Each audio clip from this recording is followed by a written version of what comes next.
sinasabi ko sa inyo mga palangga. Kaya hindi ako dyan believe kay Tiangco. Tayo believe dyan kay Toby Tiangco dahil nga yung asawa niyan ay pinsan ni Bangag Jr. at ni Tambaloslos. Noong mga nakaraan, di ba, idinidiin niya na si Saldico, ganyan, umuwi ka na, ganito, ganyan, dadadadada. Gusto rin naman natin umuwi si Saldico kasi hindi pa natin nalaman dahil ang akala natin nung time na yon, which is yun na pinoprotektahan ni Bangag at ni Tambaloslos, which is yun naman ang ibinunyag. Magandang araw po sa inyo mga banateras. Ako po si Banat Girl. Ito po mga banateras, panoorin natin ito at sabay-sabay po tayong mag-react sa comment section. Alright, panoorin na po natin ito mga banateras. Mag-comment po kayo sa comment section at huwag po ninyong kalimutan mag-subscribe, i-like at i-share ang ating video. I am not Filipino for nothing. Mahalin po natin ang Pilipinas. Ito na po. Maki-join sa panawagang bumaba na ang presidente. Di ba ho? Yun no eh. Ngayon, yung kung sakasakaling bumaba ang presidente, yung vice president ang magte-take over, yun po kasi ang naaayon sa ating batas. But the main issue here is not that. That's political. The main issue here is nilulustay ang pera ng taong bayan. At dahil diyan, tinatamaan ang bawat Pilipino. Hindi lang kayong mga putang ina ninyong mga pingklawan, pero lahat tayong mga Pilipino ay tinatamaan. Lalong-lalo na nandun sa laylayan. Akala ko ba, mahal ninyo yung laylayan? So dapat, concern kayo dito. Whether sino man yung papalit, ang importante sa inyo ay mawala yung mga kurap. Pero dahil putang ina ninyo mga pingklawang kayo, ayaw ninyo si BP Sara Duterte, so tiisin na lang natin yung magnanakaw. Ganon ang prinsipyo ninyo mga ulul. Yan ang katotohanan eh. Kaya wala talaga akong believe dyan sa mga pingklawan na yan. Wala talaga akong believe dito sa mga, alam mo yun, sa mga Gen Z kuno na sumisigaw dyan na ikulong na yan.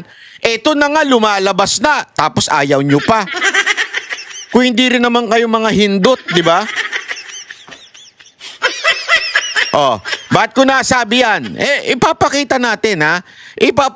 Marami tayong ipi-play na mga balita at susuplakin natin. Ha? Pag tama, papalakpakan natin. Pag mali, babanatan natin. Talagang aanuhin natin ito. Hindi tayo papayag. Hindi tayo papayag na yung kanilang kasinungalingan at katangahan ay mananatili sa social media. Susuplakin natin ng katangahan ng mga hindot na yan. Okay? Panoorin natin ha. Sandali lang. Ito. Chotomate. Wait. Saan na yun? Eto. Nag-deliver. Hindi. Sorry. Yung balita, wag yan. Ikaw naman.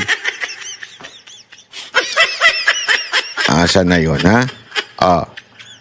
Ay, saku. Hindi ko na ano. Naku. Wait. Chotomate. Eto. Hindi ito eh. Wait lang ha. Wait. Hinahanap natin. Ito na nga. Ito. Nagbabala naman ang simbahang Katolika sa mga isiniwalat ni dating Congressman Saldico. Baka raw maging emosyonal ang taong bayan at gamitin lang ito sa politika. Narito ang express report ni JC Cosico. Duda ang Catholic Bishops' Conference of the Philippines o CBCP sa mga pasabog ni dating Congressman Zaldico kaugnay sa flood control scandal.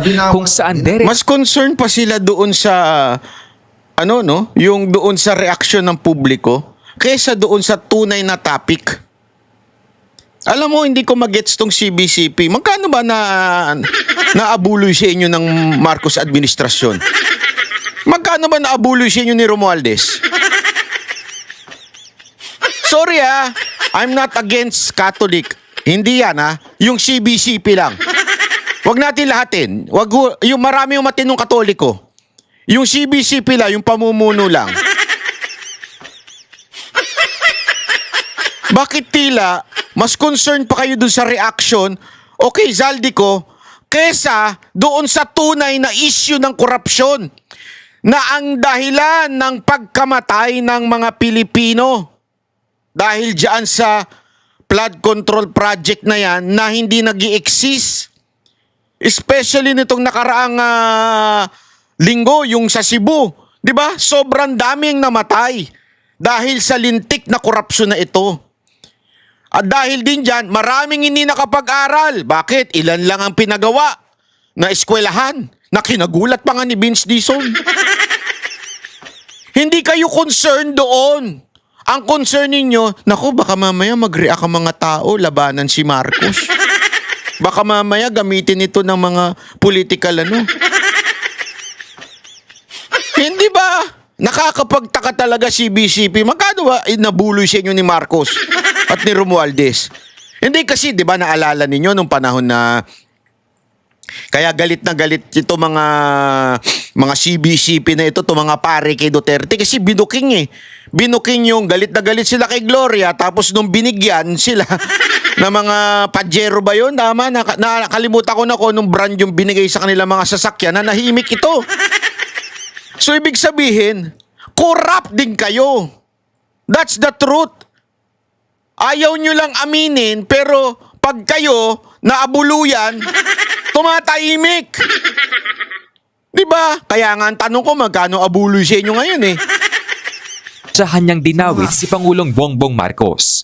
Giit ni CBCP President Pablo Virgilio Pero sa bagay, issue nga ni Rizal yan nun Sorry pero totoo, issue ni Rizal yan, di ba? Yung mga pari nun na kailangan mong mag-donate para maligtas ang kaluluwa mo. Issue ni... Balikan nyo yan kay Rizal. Kaya ako naniniwala, hindi ko ulitin ko hindi ko kinokontra dito yung paniniwala ng Katoliko. That's not my point. In every religion, no matter what religion you are, it doesn't mean perfect. Ibig sabihin, meron talagang tiwaling pastor, may tiwaling ministro, may tiwaling brother, o kung sino pa man, may tiwali. Pero yung mga tagasunod, hindi naman lahat yung tiwali. Naintindihan nyo yung ibig ko sabihin?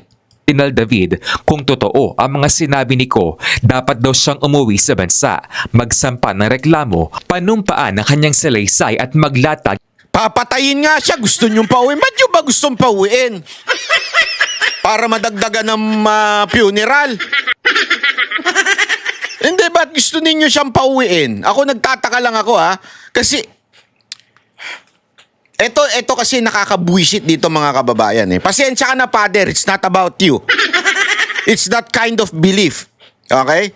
Dati, halos mura-murahin si Marcos Sr. Bakit? Kasi sinasabi nyo, mamamatay tao, diktador. Ibig sabihin, alam ninyo na merong kasaysayan ang mga Marcos na ganyan. As a matter of fact, yung isa sa mga iniidolo ninyo na muntik yun ang gawing santo yung asawa, taalala niyo ay pinatay. At marami sa ating kaparian, hindi ko sinasabing ito, marami sa ating kaparian ang tinuturo nun, pinatay ni Marcos Sr. Tama, mali? Si Ninoy. Yun ang tinuturo nun Kaya nga nagka-revolusyon Kasi nga, yan ang panawagan ng ilang mga kaparian. So alam ninyo na may ganong history. I'm not saying Marcos Sr. is the same with Junior or whatsoever, but that accusation came from this priest. So alam ninyo, eto na naman tagilid nga kinokonta mismo yung presidente, tinuro niya na mismo yung presidente. Eto, humingi ng 100 billion insertion, siya nagpalagay. At kumikbak ng 25 billion. 1 taon lang yan Sa tingin ninyo, hindi posible o malayo sa katotohanan yung sinasabi ni Zaldico na merong gustong pumatay sa kanya? Again ako, tandaan ninyo, eto ulit-ulitin ko to ilang beses. Ilang demanda ang dinimanda sa akin ni Saldico. So, hindi ko kakampihan yan. Kaya lang, ako naniniwala na totoong may banta sa buhay niya. Mantakin mo ang bigat. Etong the name that you cannot mention, he mentioned directly. So definitely, there is possible, sabihin na nating threat against him. Meron. Hindi katang-isip yun. Eh bakit ganun? Ang gusto ninyo mangyari, umuwi ka, Saldico. Panumpaan mo. Eh, nakalimutan ho ata nila na pwedeng sumumpa si Saldico sa embassy sa ibang bansa. Di ba? Yun nga yung pinagagawa kay Tebes noon eh. Yun yung pinagagawa dun sa mga umaalis. Kung gusto nyo mag-counter affidavit, pwede kayong sumampa dyan sa embassy. Kaya lang, natatakot siya kasi malalaman ng gobyerno ng Pilipinas kung asan siya. Ako, ulitin ko hindi ko pinoprotektahan, hindi ko gusto si Saldico, definitely hindi ko siya kakampihan at hindi ako naniniwala 100% sa sinasabi niya. Pero yung pagtutuligsa against doon sa sinasabi kay Saldico, bakit? Porket nabanggit si Marcos? Kaya tuloy yung mga netizen, nagdududa dito sa CBCP, ano ba, naabuluyan ba kayo? Ba't ganyan ang tono nyo ngayon? Dati hindi kayo ganyan kay Marcos. Galit na galit kayo kay Marcos dun, ba't gayon ganyan na? Ng matibay na ebidensya, hindi raw sapat na maglabas ng pahayag sa social media. Ang mga ganitong akusasyon dapat daw iharap sa mga ahensyang may kapangyarihang magsiyasat. Nagbabala ang CBCP sa publiko na maging maingat sa anumang pagsasamantala sa isyong ito. Lalo na raw kung inilalabas ito sa panahong pwede itong magpasiklab ng emosyon at maka-impluwensya sa politika. Naniniwala naman sa Senate Blue Ribbon Committee Chairperson Ping Lacson na walang bigat ang mga isiniwalat ni Ko. Hindi naman siya under oath eh. Pumunta siya rito. Ito na ang protector. Protector.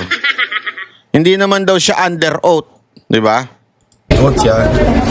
At sabihin niya yung statement niya. Meron ako ibabalita sa inyo mga kababayan. Ito, kwento-kwento lang sa amin ito. Meron kaming source na nabalitaan namin. Kinuwento sa amin. Kung titignan mo yung mga panahon, mga pangyayari nung mga nakaraang araw, di ba sinabi na ni Aimee, sabi ni Aimee, merong magte-testify.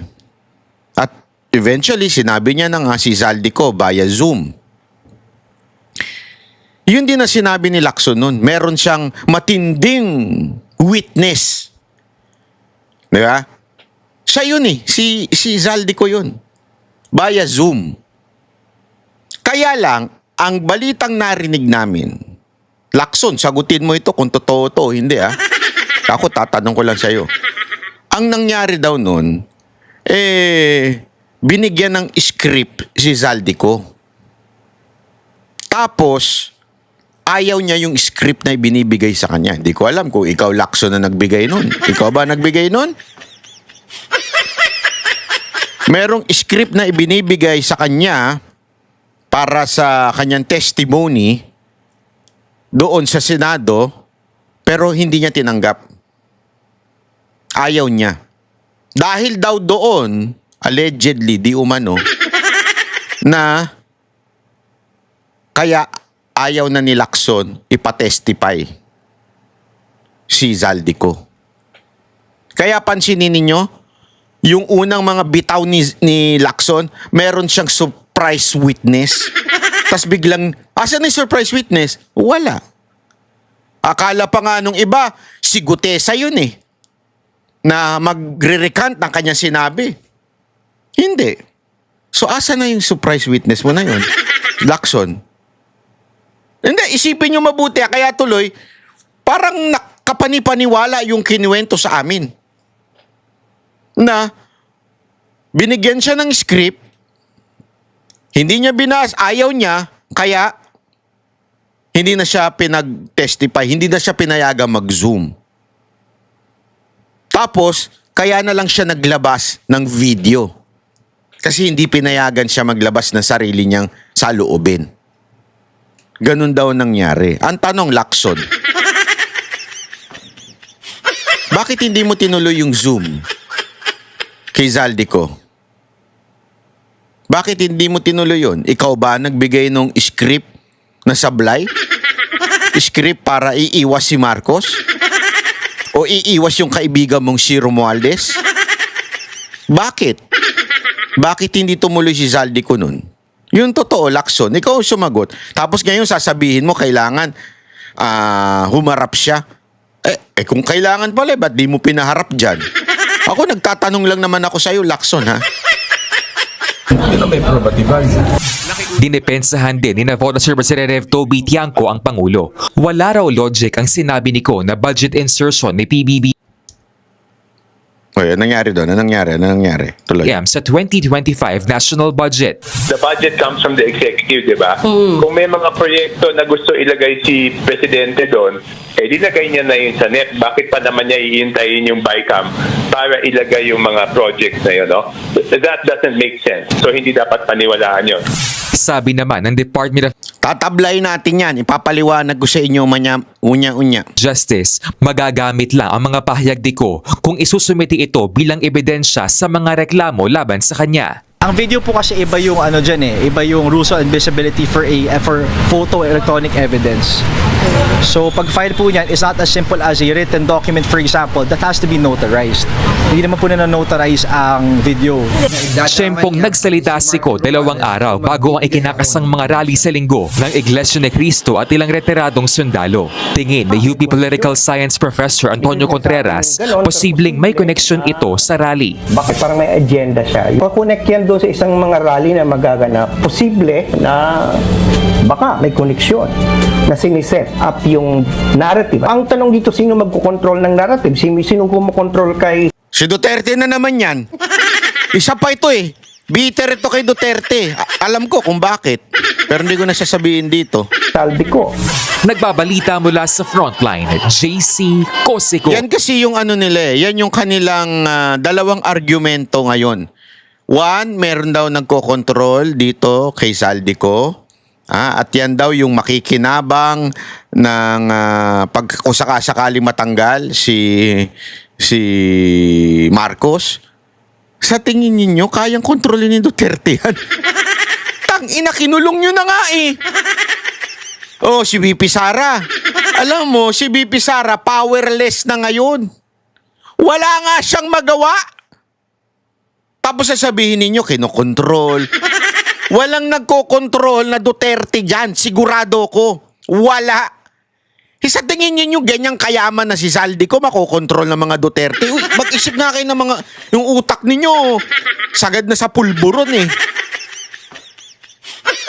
Ngayon, pangalawa nilang argumentong paulit-ulit na parang argumento ng mga tanga at iniiwas lang si Marcos ay ito. Pinaliwanag ko na ito kahapon. Panoorin nyo yung video doon. Yun ay in layman's term, pinaliwanag ko kung bakit kailangan dumaan sa BICAM. Kasi sinasabi nila, kung gusto daw magnakaw ni Marcos o gusto mag-insert ni Marcos, dapat doon pa lang sa NEP. Yung, tandaan ninyo, executive, DBM, pinuno, presidente, gagawa at susulat, NEP, ang tawag dyan. Gagawa siya ng budget. Ipapasa niya sa Kongreso, Senate, and the House. Pag-uusapan, dideliberate, kaya nga pumupunta doon yung mga sekretary. Diba? Magdadagdag bawas, aayusin. Wala masama dyan. Ang masama, eto na. Pagkatapos pag-usapan, darating sa BICAM, doon na lang mag-uusap, tapos doon sa small committee. Yun nga yung paulit-ulit na kinakaasar ni VP Sara Duterte noon. Bakit pa ako pupunta dyan sa putang inang pagdinig na yan o deliberation, budget deliberation ng aking ahensya, nung dating sekretary pa siya ng DepEd, kung dalawa lang naman ang nagdidikta ng budget ng gobyerno. Sino? Si Romualdez and si Zaldico. Ano yun? Doon sa small committee. Kasi doon sa small committee, wala nang may hawak nung kung hindi sila. Wala nang makakakita nun. Hindi yun pampubliko. Pagkatapos nun, tsaka babalik sa NEP. Babalik sa executive. Pipirman ngayon ng presidente. Di ba? Ganon ang siste. Eto, papakita ko lang sa inyo ha. Maganda itong pinost ni Boss Dada eh. Napakaganda nito. If a president were to push for a large budget insertion, why do it in the BICAM and not in the NEP? Number 1, ang NEP is fully public. Malalaman ng taong bayan na may ininsert si Marcos na 100 billion. Sa BICAM, walang makakaalam kung hindi sila. Hindi pa nga doon sa BICAM, pati pa doon sa small committee sinasabi nila eh. Ibig sabihin, number 1, the NEP o National Expenditure Program is published, pinapalabas sa publiko, given to the media. Di makikita ngayon ng media, bakit may insertion si Marcos dito na 100 billion? Analyzed by COA, mga think tanks, yung mga political commentator, economists, civil society, and the entire Congress, including the opposition. So, ibig sabihin, kung diyan si Marcos naglagay ng 100 billion, kita yan ng publiko, kita yan ng media, kita yan ng opposition, kita yan ng kung sino-sino man. Sabi nga, anything placed in NEP is visible from day one and be questioned for months. Remember, kung simula, NEP, sinulat na ni Marcos 100 billion. Ipapasa niya sa Senate yan and sa House. I-deliberate. Makikita ngayon ng mga oposisyon na senador, mga oposisyon na congressman, bakit may 100 billion dito? O diyari si Marcos, tama, mali.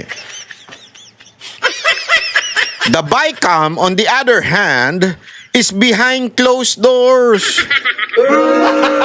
Gago! Last only a few days. Kasi doon sa isa, matagal. Mabubusisi talaga. Dito, mabilisan lang. Fast food lang ika nga. Involves only a handful of people, produce a final document with no line-by-line transparency. Ibig sabihin, basta in-insert lang, hindi na ngayon malalaman na si Marcos ang nag-insert. Nakita ninyo? Insertion in the BICAM is harder for public to see. Yon. Hindi pa na nagtatapos. Number 2. BICAM avoids long hearing and public debate. Wala nang debate dyan kasi tapos na. Kasi yung sa pagsanip, de-deliberate pa yan. Tatanungin yung Office of the President, bakit may 100 billion dito? Dito, wala na yan. If something is placed in the NEP, each agency's question, legislators can grill DBM, media covers it, opposition can challenge it, expert can flag it. If placed in BICAM, no plenary hearings, no televised questioning, fewer people can object, less resistance, faster approval. Gago! Nakikita ninyo? Ngayon, kayong mga ulul na nagsasabing, bakit hindi muna, kung talagang gusto mag-insert ni Marcos, ba't hindi niya in-insert sa NEP? Ayan na sagot. Huwag kayo maging tanga o tanga-tangahan. Sabi nga, BICAM changes are shared responsibility. If something is in the NEP, it is clearly authored by the executive. Ibig sabihin, pag nasa NEP, kasi doon nagsimula yun sa NEP, sa executive. Ibig sabihin, obvious. Presidente naglagay niyan. If something appears in the BICAM, ang pumirma niyan yung House. Ang pumirma niyan, Senate. At yung DBM, umagri lang. So wala silang direct pananagutan. Yung DBM, under executive yun. Under kay Marcos yun. So wala silang pananagutan. Pwede nilang magturo. Hindi. Pinirmahan ng House. Hindi. Pinirmahan ng Senate. O, di ba? Gaguhan.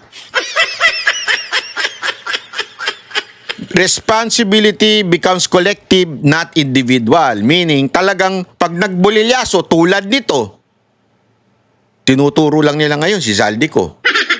BICAM is traditionally used for last-minute adjustment. For decades, across many administration, the BICAM is where realignment, addition, deletion, at political negotiation take place. It's widely known as place where the final deals happen. Nandiyan na yung alam mo na. Pre, paano sa atin dyan? Siguro din mo meron tayo dyan, ha? If someone wants a big addition, BICAM is the most practical. Oh. Wala pa dito yung small committee, ha? Remember. Kaya nga galit na galit yung iba dyan. Kasi after sa BICAM, meron pang nag-exist na small committee. Mas maliit pa dun sa BICAM. At doon, nagkaroon ng magic.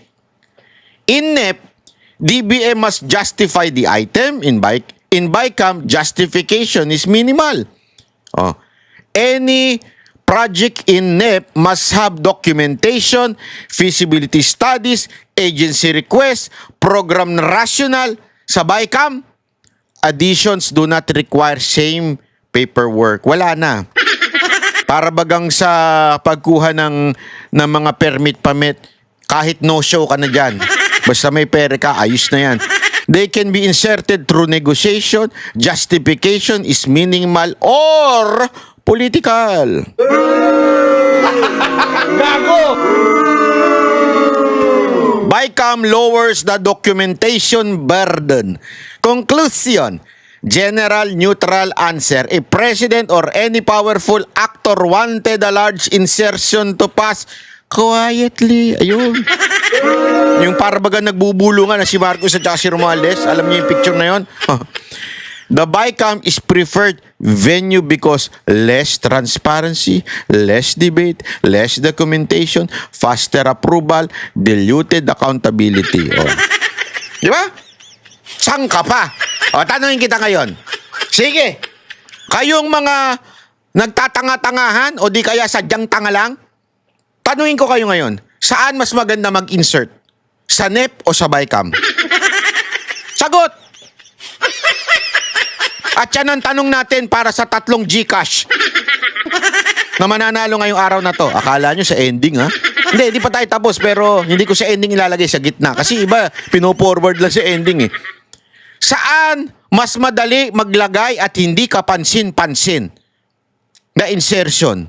Sa BICAM o sa NEP?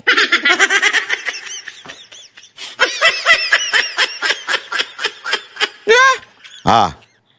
Kaya yung mga tanga-tangahan dyan, anuhin nyo na.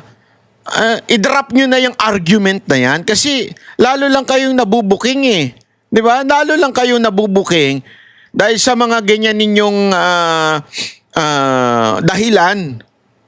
Halatang, iniiwas lang si Marcos. Alam mo, bakit ganire? Kaya kwento ko lang sa inyo. Kasi may nabalitaan tayo. Eto, mga natin dito, mga sources natin dito, hindi puting ahas, ha? Hindi galing sa mga chismosa lang. Eto talagang galing sa kaloob-looban. Hindi ko na lang sasabihin. Galing sa balun-balunan ito. Ha? Meron tayong nabalitaan. Ewan ko kung totoo. Malalaman natin yan sa part 3, part 4. Ngayong part 2, meron tayong na-observe na wala dun sa part 1. Dun sa part 1, hindi nagmalinis si Zaldico. Basta, pinasabog niya. Ang budget na insertion ay galing kay Marcos, pinadaan through the speaker. Then yung pinaka-summary nung part 1, eh. Yung part 2, ang pinaka-summary, yung 100 billion na insertion, 25 billion doon kay Marcos at dineliver through yung mali-maleta, kaya naglabas siya ng picture doon. And, bigla niyong pansinin to, wala daw siyang nakuha. Bago! Diyan sa bagay na yan, hindi ako naniniwala kay Zaldico. Hindi ako naniniwalang wala siyang nakuha. Sabi nga ni Coach Oli, panoorin niyo si Coach Oli, magaling din ng kanyang analyzation. Sabi niya, maaring wala siyang nakuha doon sa 100 billion. Pero baka binalatuan lang siya. Pwede. Ayaw lang tawaging meron siyang nakuha o yung may percentage siya doon. Pero may balato siya. Which we do not know. But ako, personally, I do not believe na wala siya doon. Wala siyang nakuha. Pero itong matinding info na nanggaling sa kaloob-looban, doon sa balumbalunan, ang sabi, ang siste, nagkakaroon na daw ng bangayan between Romualdez and Marcos. Nagkakaroon na daw ng turuan. Nagtuturuan na sila ngayon kung sinong may kasalanan. Si Marcos takot kay Romualdez. Okay? Kaya nga, kung papansinin nyo, nung tinanong siya, tumawa-tawa na lang siya. Alam mo naman, pag nagsisinungaling si Marcos, tumatawa yan eh. Pag hindi niya alam ang sagot, tatawa yan. So, tumawa-tawa siya na, hindi siya kasi hindi niya masagot ng diretso na ituturo ba niya ito o hindi. Pero, pansinin mo ang galaw ng mga sekretary niya, yung kanyang paboritong pinilit sa ombudsman, binabanggit na si Romualdez. Ibig sabihin, like what we know, and matagal ko na sinasabi to, Marcos is not confrontational. Hindi niya kaya kasi weak na presidente ito, mahina to eh. Ayaw niya ng confrontation. Hindi niya masabing diretso si Romualdez. So yung mga tao lang niya ang nagsasabi na kasama si Romualdez. Ang balita, kung dyan sa balon-balunan na yan, nagagalit na daw si Romualdez kasi bakit tila siya ang tinuturo na, siya na yung tinutumbok. Nililigtas na lang si Marcos. Kaya di umano, allegedly, sabi nitong taga-balon-balunan ko, nagkakampihan na daw si Marcos against Romualdez and Zaldico. Yung paglabas ni Zaldico ay script down ng Romualdez Zaldico. Allegedly. Ibig sabihin, kung papansinin nyo, kaya nga nung pinapakinggan ko na maigi, paulit-ulit kong pinakikinggan, tila ang punot dulo, palagi na sinasabi ni Zaldico doon sa part 2, galing ang insertion kay Marcos at si Romualdez parang walang kinalaman at para bagang tinanong lang niya si Romualdez, ano bang gagawin natin dito? Ang sabi daw ni Romualdez, kailangan yan. Para bagang sinasabi ni Zaldico dun sa kanyang video na si Romualdez, hindi siya yung mastermind. Ang sinasabi lang niya, kinukonfirm lang niya na si Marcos ang nagpa-insert ng 100 billion. But not him. Panoorin nyo na maigi. Kung matalas ang inyong isip, oo nga. Diba? Pansinin ninyo mga kababayan, walang sinabing direkta si Zaldico na hindi. May utos to si Romualdez. Na siya mismo nagsabi, nakawin ko ito. Walang ganun eh. O siya mag-insert. Hindi. Parang kinukonfirm lang niya kay Romualdez, tinanong lang niya kay Romualdez, anong gagawin natin? Wala tayong magagawa. Yan ang hari. Yan ang utos ng hari. Parang ganun lang. Para bagang nagsabi sa akin ng taga-balumbalunan, sabi niya, meron na kasing bangayan. So ang paglabas ni Zaldico, ayan ay Romualdez Zaldico versus Marcos.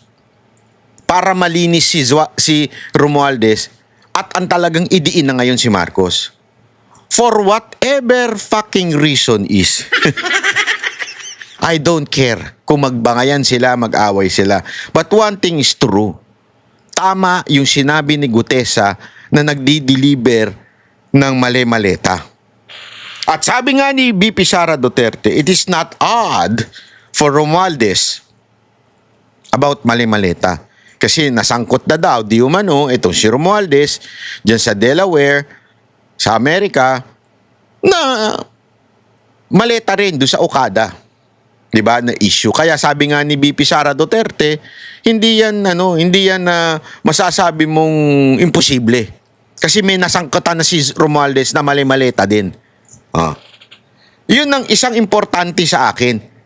Hindi ako naniniwala sa 100% na sinasabi ni Saldico na wala siyang natanggap, na kinonfirm lang niya kay Romualdez. Hindi ako naniniwala doon.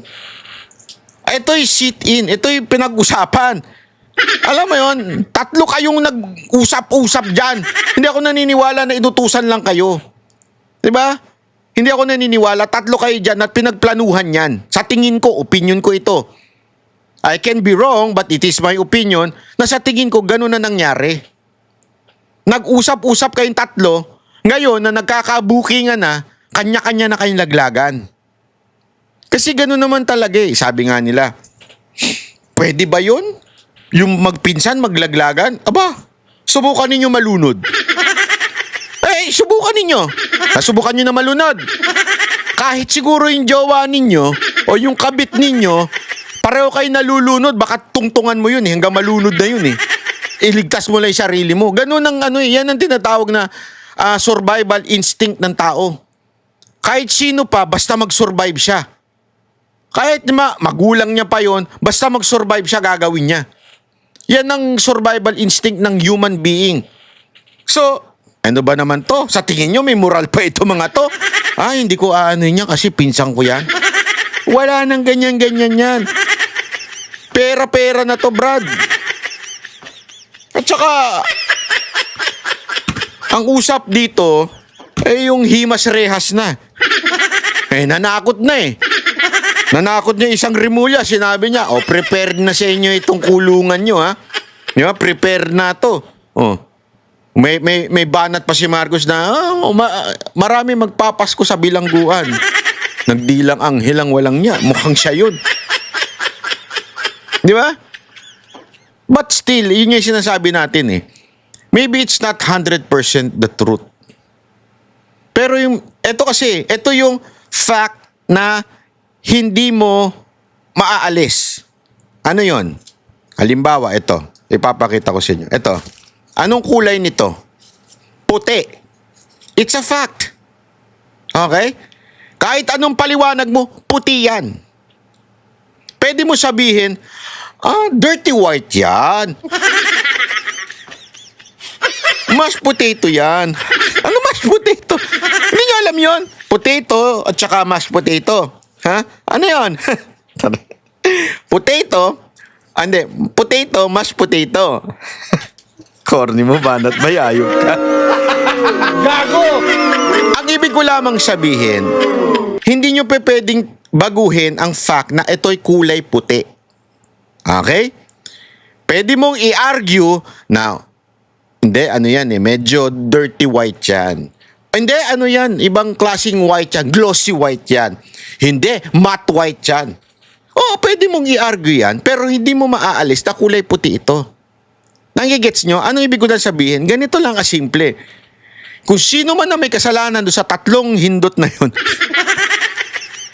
hindi mo maaalis na may korupsyon na nangyari noong 2025.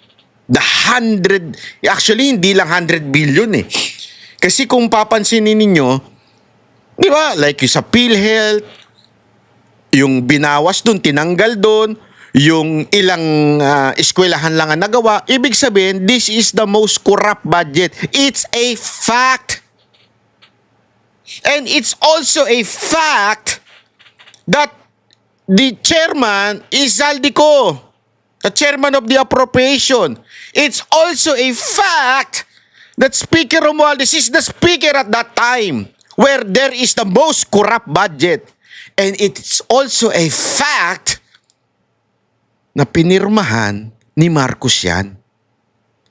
So kahit pagbali-baligtarin natin ang eksena, sino ang mas guilty, sino ang mas corrupt, sino ang mas kayong 3 leader ang naandyan. kayo ang tatlong leader na nagpabaya kaya nagkaroon ng korupsyon sa Pilipinas. It doesn't matter kung sino mas korap sa inyo. Nagigets nyo? Hindi rin importante kung meron bang korupsyon kayong ginawa o wala. Ang importante, nagkaroon ng korupsyon at pinabayaan ninyo sa leadership ninyo. Kaya burahin na natin yung kayo yung nagnakaw, kayo yung nag-insert, kayo yung na-deliveran ng maleta. Tanggalin na natin yun. Hindi kayo yun. Halimbawa, hindi kayong tatlo yun. Still, under your leadership, nangyari ang most corrupt budget. And it's a fact. And because of that, endgame na. Gago! Kaya nga ako nabibwisit doon sa mga pingtae at saka mga komunista. Mga teroristang komunistang makakaliwa. Kasi ang pinag-uusapan natin dito, it's the corruption. No matter what who's going to benefit the removal of Marcos, it's the fucking corruption that it has to be removed in our country. Alam nyo yun. Pero dahil sa politika ninyo, nawala yung bayag ninyo. Bumabaluktot kayo. Sinisiraan nyo yung rally ng iglesia. Sinisiraan ninyo yung rally sa EDSA. Kaya nakakabuisit eh. Akin, wala. Ako nga, naisip ko lang to ha. Naisip ko lang. Hindi ko sinabing gusto ko. Hindi ko rin sinabing gagawin ni VP Sara. Pero ako, kunwari lang, halimbawa ako yung Vice President. Hindi totoo to ha. Halimbawa ako yung Vice President. Hindi ko sinasabing dapat gawin ni Sara to ha. Kunwari lang ako yung Vice President, I will resign.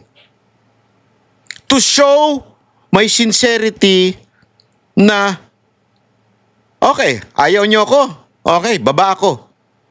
Pero let's jail the president. Hindi, ako para sa akin po ito, hindi ko sinasabing yun ba ang tama o yun ba ang kailangang gawin ni VP Sara Duterte. Kasi may mga bagay akong hindi alam na alam niya at kung ano yung mas magandang mas makakabuti sa ating bansa. At may tiwala ako kay VP Sara Duterte. Merong kwento si Boss Dada. Panoorin nyo mamaya. Basta. Pinanood nyo ba yung Vox Populi? May kwento si Boss Dada doon na matindi about VP Sara Duterte. And VP Sara Duterte must be the next president. Kung gusto ninyong bumangon ng bansa natin. Pero gayon pa man, para sa akin, kung ako yun resign ako. Para lang sige. Sigaw tayong lahat ng Marcos resign. Mag-resign na ako ngayon. Kung talagang korupsyon ang issue ninyo o baka nabayaran lang kayo ni Marcos. Or baka nakikinabang kayo sa korupsyon. Hindi, kasi ganyan ang tandaan ninyo, ang mga dilaw may ganyang history. Ang mga dilaw, hindi naman talaga sila tunay na yung para sa bayan. Magkay maniwala dyan sa mga hindot na yan. Lalong-lalo na yung mga teroristang komunista na yan. Huwag kayo maniniwala dyan. Puro sinungaling yung mga animal na yan.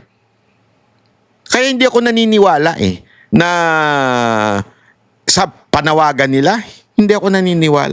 Mga corrupt din niya, mga hindot na yan.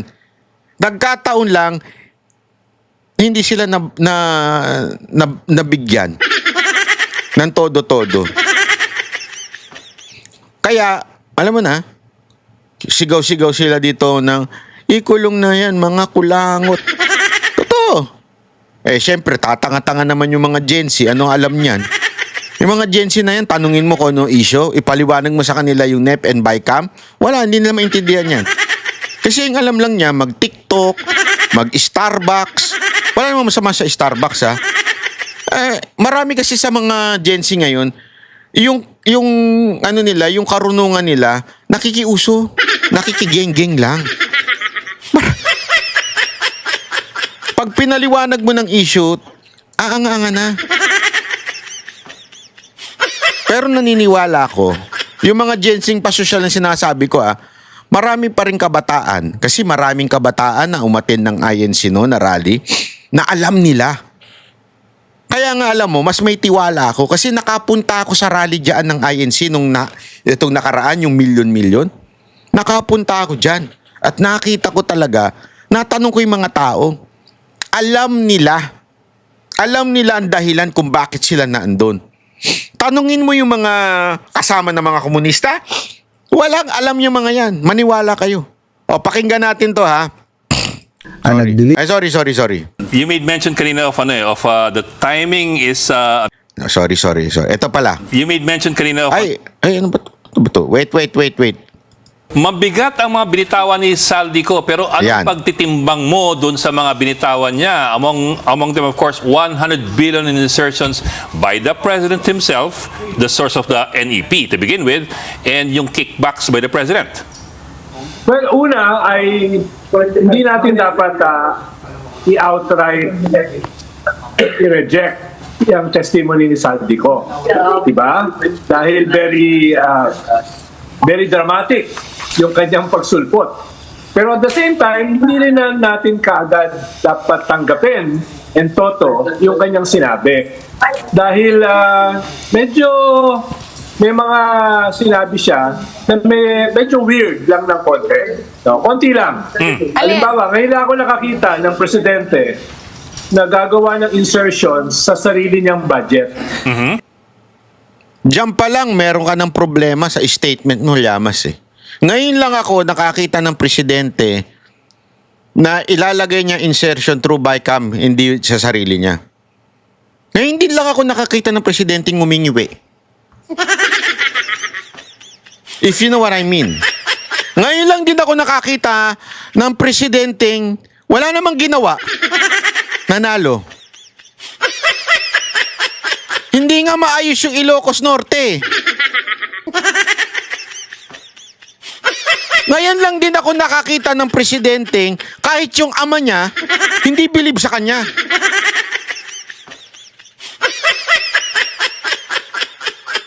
But it doesn't mean hindi niya kayang gawin yun.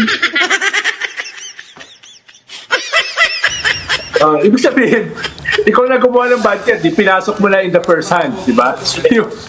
yung galong insertions. Rather than, hihingi ka ng insertions sa BICAM na basically sole prerogative ng legislators. Hoy, TV5! Kita nyo may ini-interview na po programa. Kumakatawa naman kayo. Gago! Napaka-unprofessional ninyo ah. Sama na ugali, no? Okay. Bok, teka. Sino tumatawa? Nagtatawanan yung argument mo siguro. Katawa-tawa kasi. The latter is unrelated. Pero ganito mo, the assertion that there were kickbacks on the part, I get what you mean about the budget insertions kasi nga the NEP was sourced, of course, from Malacanang. Yes. Yun ang origin eh. And you're very familiar with the budget process because you were in Malacanang before. Pero dito mo lang ipasok kung may mga gusto kang gawin, whether yan ay legitimate or not, doon mo na ipasok. Eh di na booking.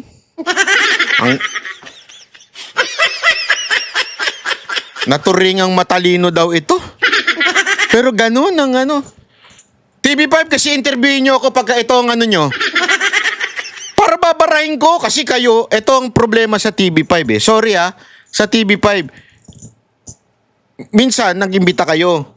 Pero ito problema ko sa inyo. Kayo nagsasalsala ng istorya. O hindi kayo kumukuha ng opposite perspective. Kung talagang hindi kayo bias, get an opposite perspective. Eh puro kayo nagsasalsalan eh. Kayo nag-aanuhan ng balita ninyo. Hindi nyo man lang tinanong sa kanya. Hindi ba mas safe siguro kung sabay kang padaanin? Kasi kung sa NEP, kitang-kita na tatama kagad kay Marcos yun. Wala man lang gumanon. Ano yung bobo rin yung mga host? Sorry nagtatanong lang ako. Ganun ho ba ka-stupido na ngayon ng mga host at journalist at broadcaster natin ngayon? Ed Lingao? Hindi nyo man lang tinanong yun? Basta nyo na sinang-ayunan yung sinasabi nitong tao na ito? Common sense eh. Bakit mo ipapasok sa BICAM? At bakit ikaw ang kakausap dun sa magpapasok kung ikaw ay presidente? Hindi naman siyang kumausap eh. Saan bang lupalop itong galing? Ang kumausap sa kanya, si Secretary ng DBM, si Pagandaman. At niya nga yung Yusek. Yung Yusek Bersamin, yung pamangkin na, anak ng pamangkin niya. Hindi ho, direktang si Marcos. Sorry dyan pa lang, malalaman mo na, hindi ko alam kung nagtatanga-tangahan ito o sadyang tanga lang. Hindi niya napanood yung video para sabihin niya kinausap daw ni Marcos. Saan parte doon ng video na kinausap ni Marcos si Saldico? Delegate mo na lang. Delegate mo na lang. Pero yung isa ring medyo weird ay yung parang packaging ni Saldico na siya ay biktima. Na siya ay mensahero. Na siya ay hindi principal. Tingin ko mahirap namang paniwalaan. Yan, agree ako dyan. Siya ay fall guy lang. Na siya ay biktima lang. Tingin ko mas madaling paniwalaan na siya ay principal. Pwedeng may ibang mga principal, pero hindi niya pwedeng tanggalin yung sarili niya as a principal.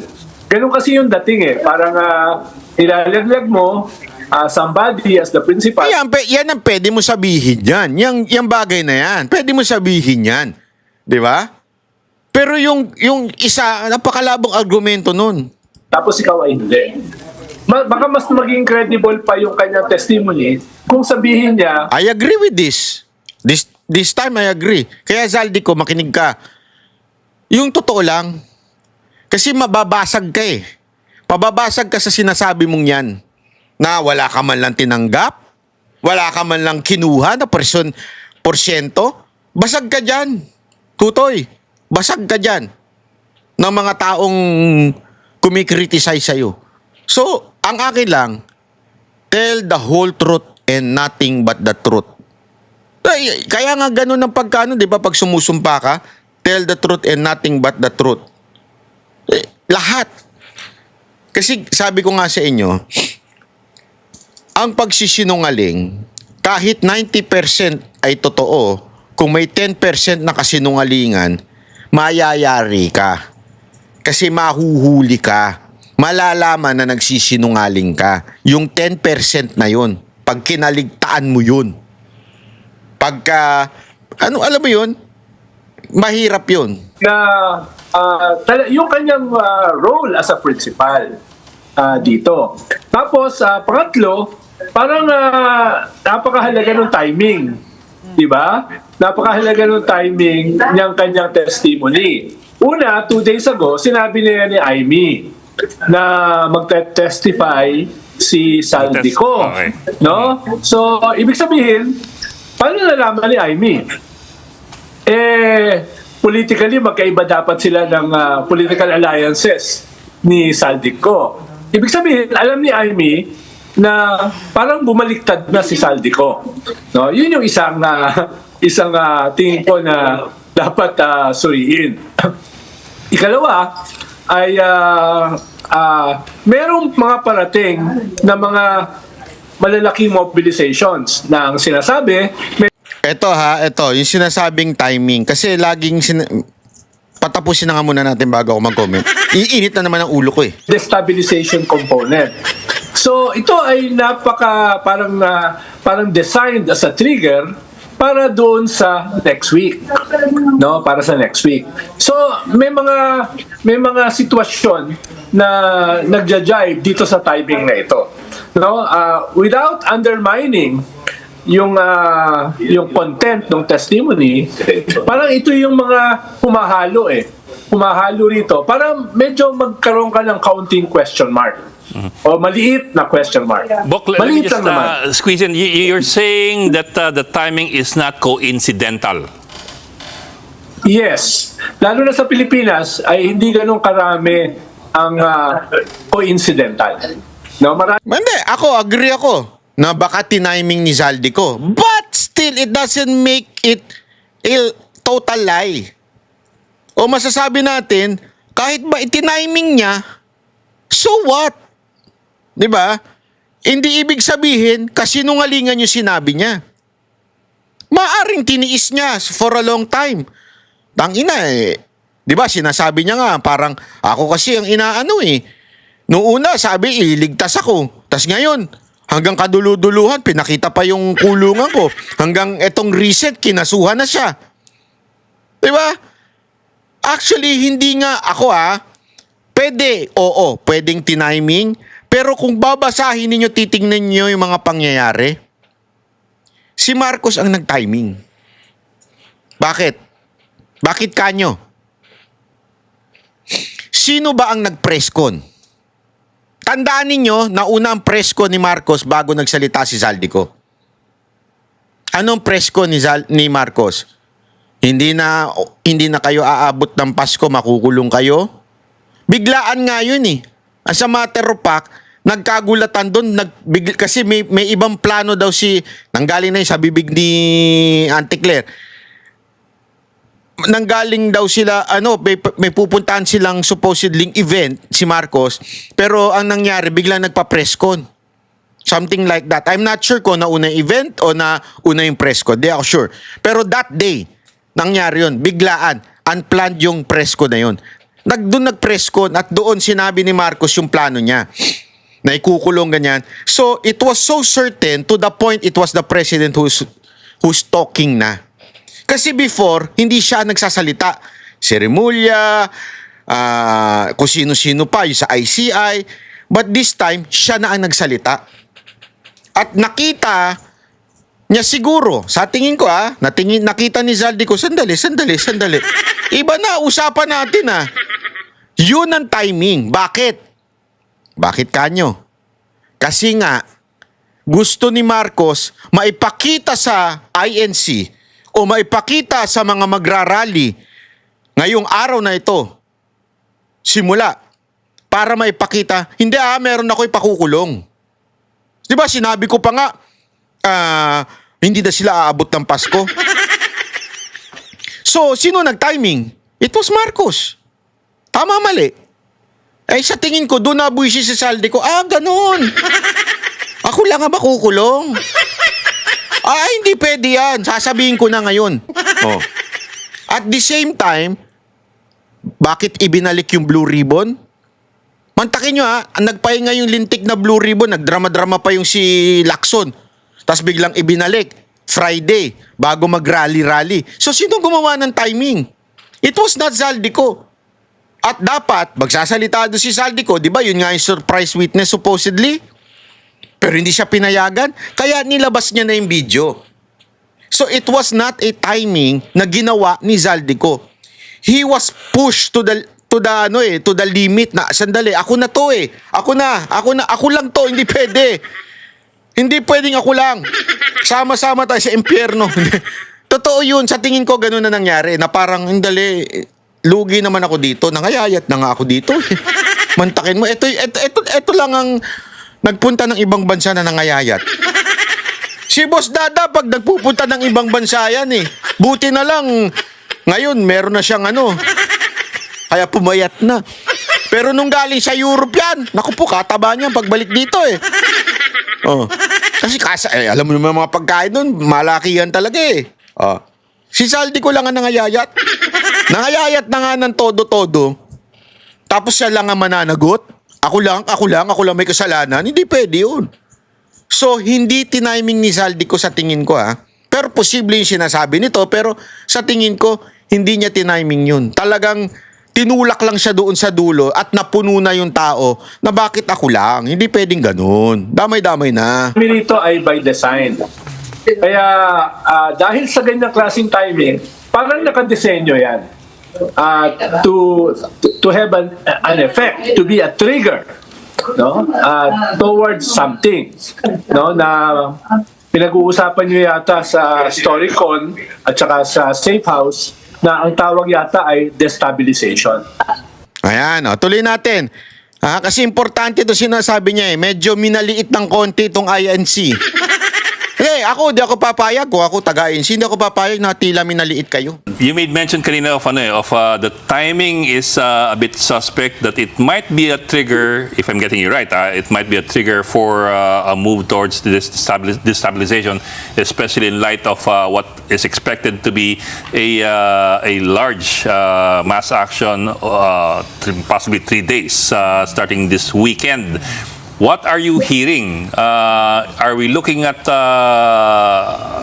things moving in that direction starting from here? Well, a few days back, parang merong mga chismis na baka maging 1 day na lang, which is practically a retreat from the original plan na 3 days. At kung 3 days, mas malamang uprising yan. Kung 1 day, mas indignation rally yan. Kaya ngayon, mukhang wala na yung 1 day na yan. Mukhang yung mangyayari next week ay either 3 days or more.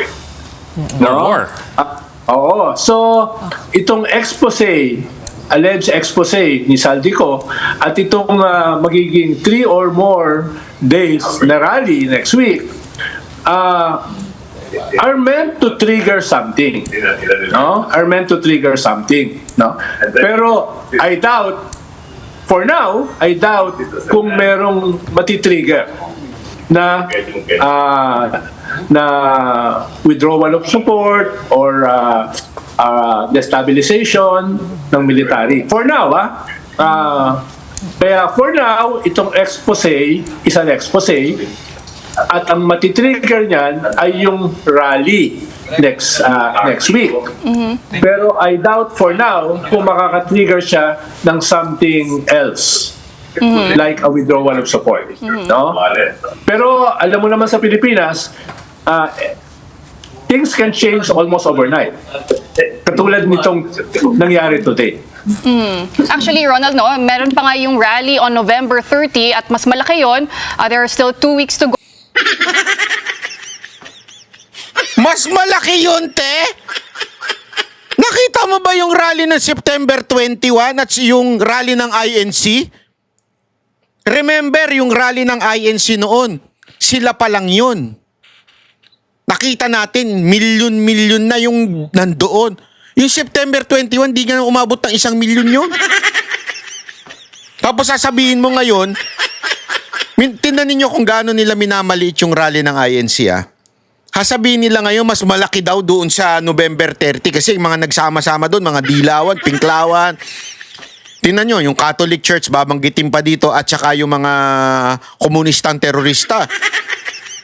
Yan totoo. Babanggitin ninyo, antay ninyo. Pero in reality, sinong mas malaki? Eto, baka magulat kayo mamayang gabi, ngayong araw na to. INC, 3 days yan. Tinanong ko doon sa isa kong kakilala kung bakit 3 days Kasi hindi daw kayang sabay-sabay na pagsamahin. Dahil sobrang dami daw talaga ng INC. Yung dati, hindi pa yun. Kulang pa daw yun. So talagang marami. At ngayon, sabi nga hindi lang ho ito, isang relihiyon. Marami daw ito. Sabi nila may KOJC, sabi rin nila meron din daw JIL. Kasi ginipit na rin si Villanueva, di ba? So, sabi nila, gano'n, I really do not know. Pero dito mo makikita mantakin mo, Gigi Delana. Nandyan. Pupunta dun sa EDSA. Yung isa pa, naku po, idol ko rin yung Bisaya na yan. Yung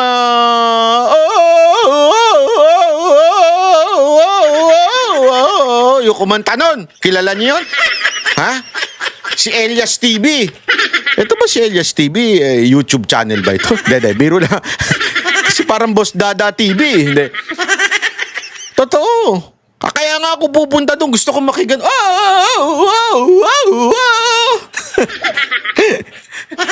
Totoo. Kaya sigurado ko, dagsa ito. Kaya, naku po, yung mga pupunta sa EDSA, punta na tayo, magsama-sama tayo. Walang kulay ho ito, hindi, wag na natin sa aming mga makakaliwang terorista. Basta wala na akong kulay ito. Kung talagang against ka sa korupsyon, sama-sama tayo dito. Kahit hindi ka DDS, hindi ka pure DDS, okay lang. Sama-sama tayo.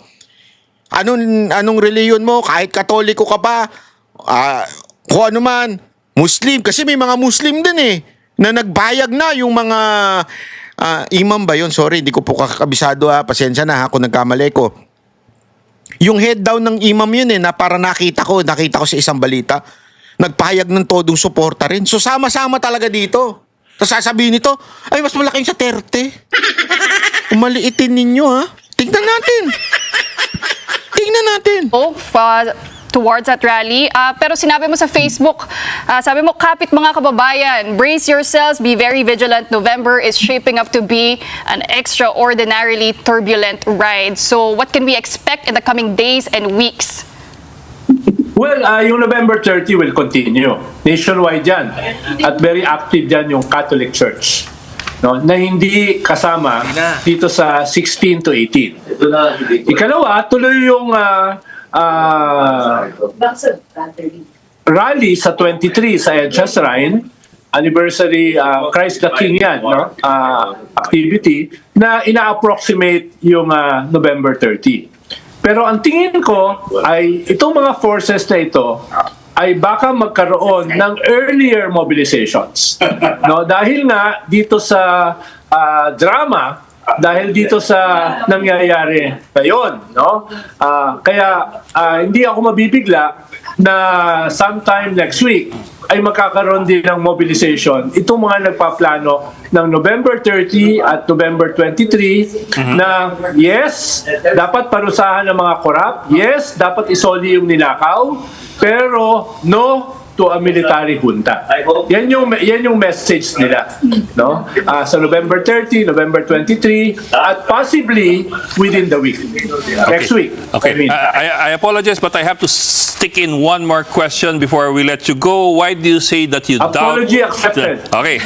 Well, why do you say you doubt that this will trigger anything? When at the same time, you're also saying na baka hindi na one day, baka 3 days na yung rally or more.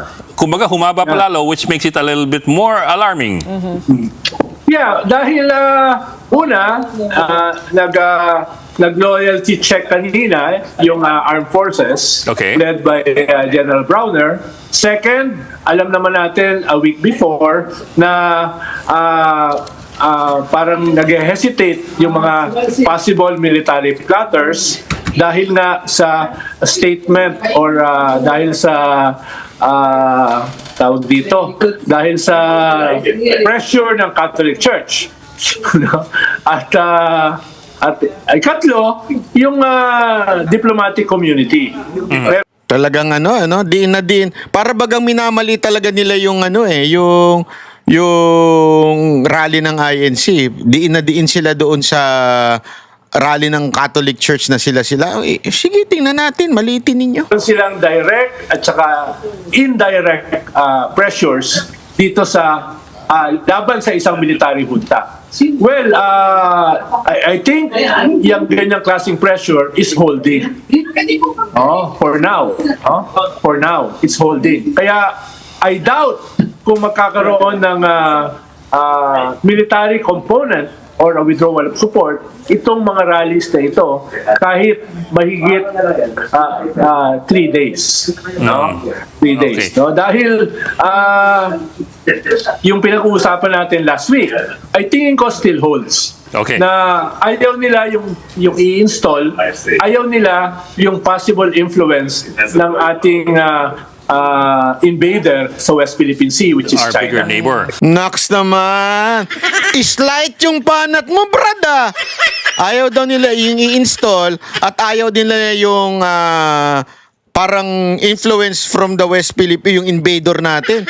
So parang yung sinasabi, ayaw ng military kay BP Sara Duterte dahil sa maka-China ito. Parang ganun Ayan din ang tawag na mind conditioning. Mina-mind condition niya yung mga military na ganon si BP Sara Duterte. Gago! Si BP Sara Duterte ay isa pong pro-Pilipino. Ayaw niya kaya nga niya ayaw, sa tingin ko kasi narinig ko naman sinabi